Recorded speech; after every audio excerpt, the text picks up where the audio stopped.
Hello साथीहरू, अहिले चाहिँ 11:30 भइसकिसक्यो होइन। म अझै पनि काम गरिरहेको छु किचनमा।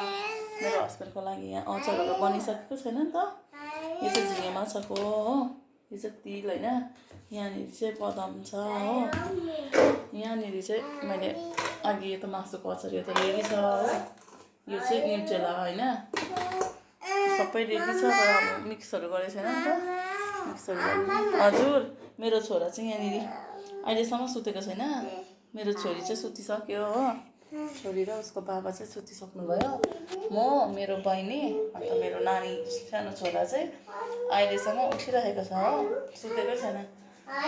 छोड्नुहोस् त बाबु, छोड्नुहोस् त। त्यो हुँदैन बाबु, त्यो हुँदैन।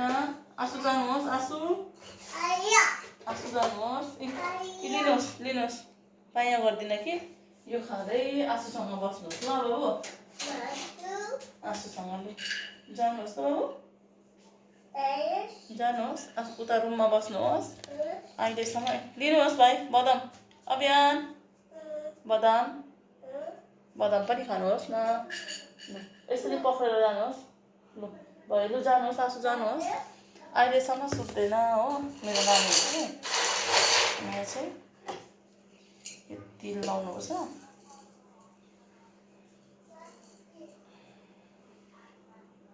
अनि तिल लाएर यसरी मिक्स गरेर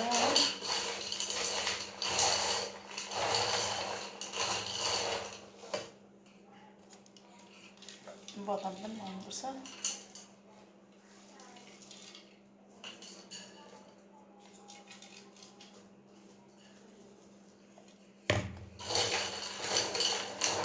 अहिलेसम्म निन्द्रा लागिरहेको छ तर के गर्नु हुन्छ र, भोलि त जानुहुन्छ। त्यही भएर आज चाहिँ अहिले चाहिँ अब बिहान छिटै निस्किनुहुन्छ नि त, बिहानै भ्याउँदैन।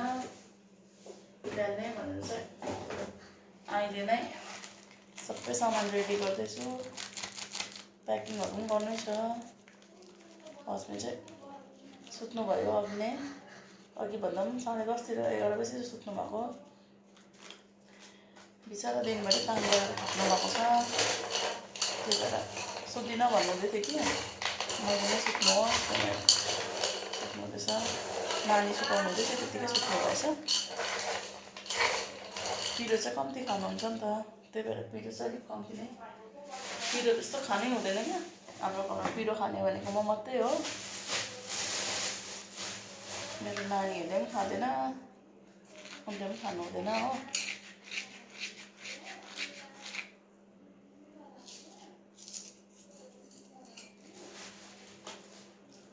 आज त सुताइ पुरा ढिलो हुने रहेछ। अझै डल्लै छ काम।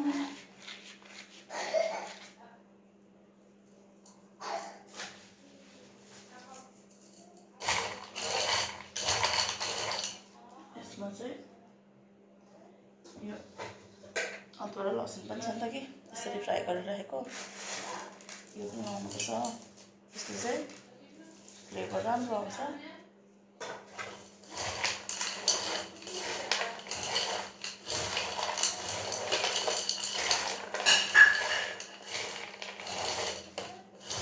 नानी चाहिँ अहिलेसम्म जागै छ, सुतेकै छैन। कतिखेर सुत्ने हो। नुन पनि लाउनु छ।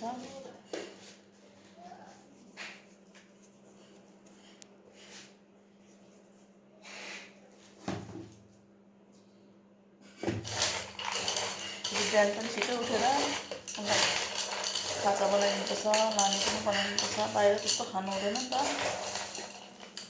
जहाँ कोही पनि घरको खाना खानु मन पराउनुहुन्छ।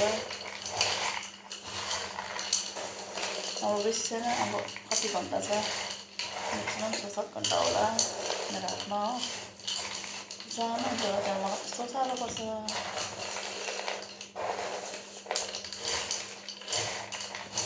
सबै कुरो गरिदिने आदत भइसकेको नि त उहाँको चाहिँ। अभियान बाबु सुत्नुहोस्, सुत्नुहोस्। यो त हा हो बाबु, यो खानु हुँदैन, यो त हा छ हो, यो छैन। आँसुलाई मिठी माग्नुहोस् जानुहोस् त आँसु मिठी दिनुहोस् भने आँसु मिठी दिनुहोस् त भाइलाई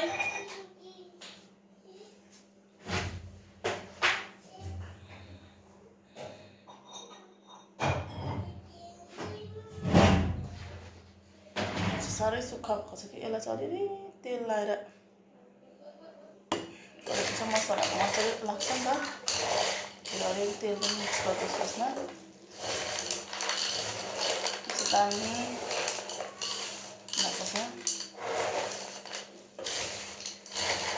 अझै के बनाइदिनु मन थियो टाइमै भएन घरमा काम चलेकोले गर्दा भ्याएन खाप्सीहरू बनाइदिन्थ्यो खाप्सी बनाइदिनु पाइनँ पछि आउनु हुँदाखेरि अब नेक्स्ट छुट्टीमा आउनु हुँदाखेरि बनाइदिन्छु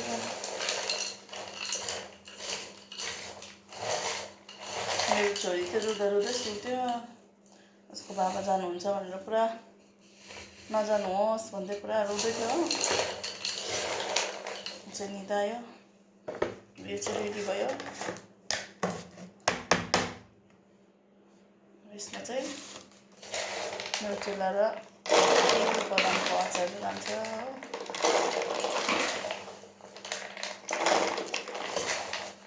पिरो त छैन तर पिरो खानु हुँदैन नि त मेरो हस्बेन्डले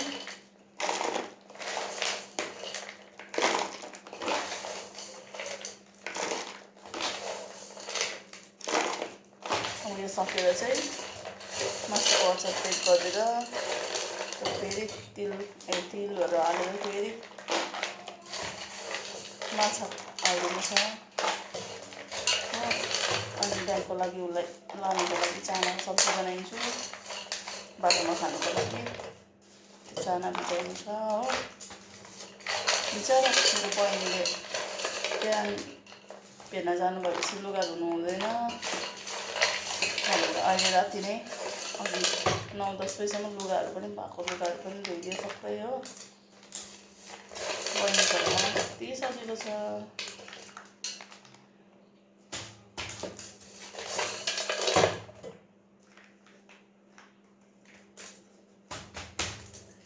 यो अलिकति चाहिँ उब्रियो यो चाहिँ अब हामी घरमै खान्छौँ म डल्लै यो चाहिँ न्युटेलाको अचार चाहिँ एकदम रेडी भयो खानुको लागि मेरो छोराले चाहिँ बाबा ओ बाबा भन्नुहुँदैछ कस्तो खोज्नुहुन्छ मेरो नानीहरूले दुईजनाले बाबा बाबा भन्दै कहीँ जानुभयो भने पनि पुरा बोलाउनुहुन्छ बाबु मेरो हातमा त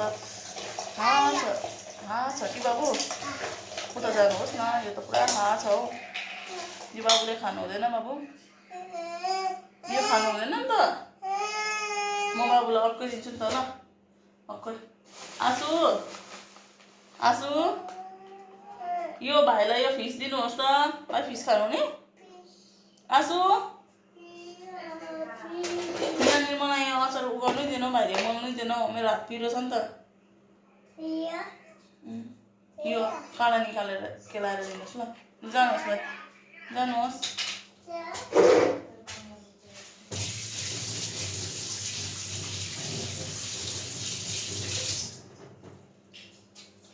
अब यो लगाएर चाहिँ नानी लगाउने हो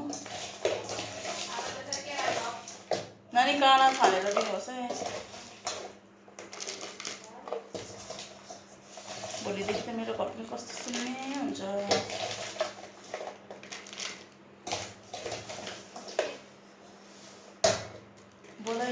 बोलिराख्ने मान्छे हुँदैन नि त मलाई जिस्काइराख्नुहुन्छ नि त मेरो हस्बेन्डले चाहिँ पुरा जिस्काउनुहुन्छ कि बोलाइराख्नुहुन्छ म पनि मेरो नानीहरूले पनि पुरा बोलाइराख्नुहुन्छ एकछिन उसको बाबालाई देखेन भने बाबा बाबा भनेर पुरा बोलाउनुहुन्छ 2-3 दिन 1 हप्ता जस्तो चाहिँ मलाई पुरा साह्रो पर्छ नानीहरूलाई गर्नुको लागि ल यो पनि भयो यो पनि आँटेन हो बयमै सानो भयो केमा हालिदिनु होला यति चाहिँ अझै यति उब्रेको छ बयमै सानो भयो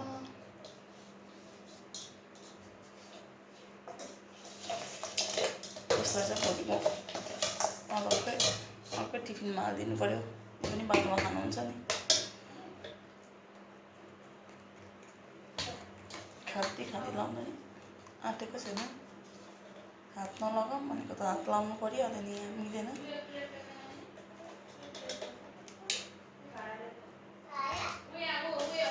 यो चाहिँ भोलि बाटोमा खाने हो। उब्रियो आँटेन। यो चाहिँ मासुको पनि रेडी भयो।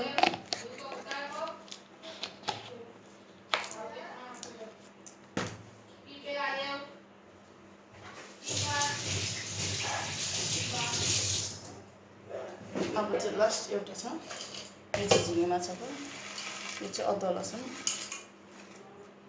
सुक्खा फ्राई गरेको। यसमा पनि अलिकति तेल,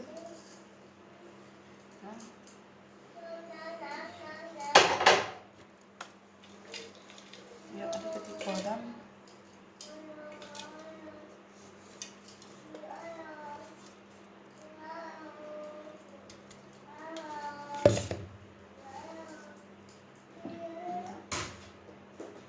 अघि फ्राई गर्दा पनि नुन हालेको छु। यो चाहिँ अलिअलि मात्रै हाल्नुपर्छ, फेरि खडा हुन्छ।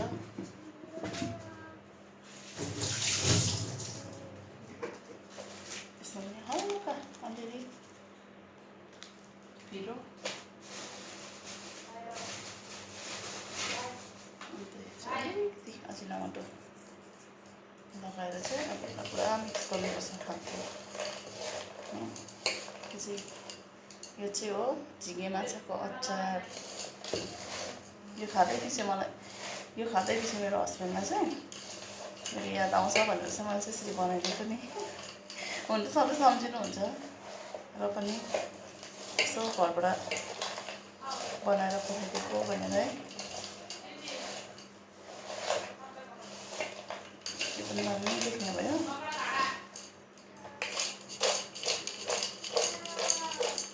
अब यसको लागि चाहिँ एउटा एक्स्ट्रा पोइन्ट चाहियो। सक्ने हो बहिनी? मेरो बहिनीको पनि बिचरा निन्द्रा डिस्टर्ब भइसकेको छ, अहिलेसम्म सुत्नु पाएको छैन। यो पनि रेडी भयो। अब चाहिँ म हात धोएर यो भाँडा धोएर चाहिँ सामान प्याक गर्नु जाने हो।